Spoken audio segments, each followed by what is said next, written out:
Drug Rehabilitation Program alang sa mababaeng piniriso. Ipaila sa Mantawi City Government na sayran mayoriya sa natanggong nag-atubang og drug case. Maong buot silang matabangan sa lokal nga kagamhanan. Ang report ni Nico Sereno. Sa miaging tuig nakapag-graduate ang syudad og mga persons deprived of liberty o PDL sa Mandaue City Jail Male Dorm. Kinihuman sila gipaubos sa unom kabuan nga drug rehab program.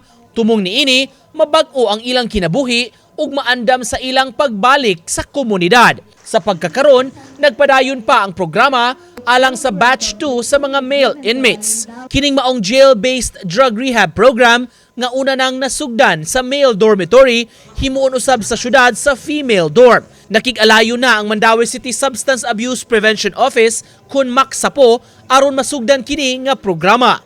Sugdan ka po na to different batches kay ang amo ang gusto man good is as much as possible they will be able to complete the 6-month nga rehabilitation program para dili bitaw sila maputol.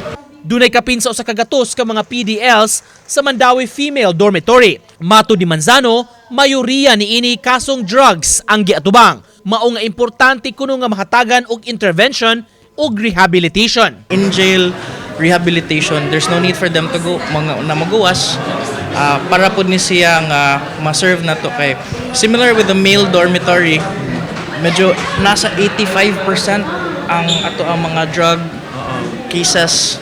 So dako jud kayo taog matabangan if ever. Uban ni Godfrey Relien, Nico Sereno, Balitang Bisda.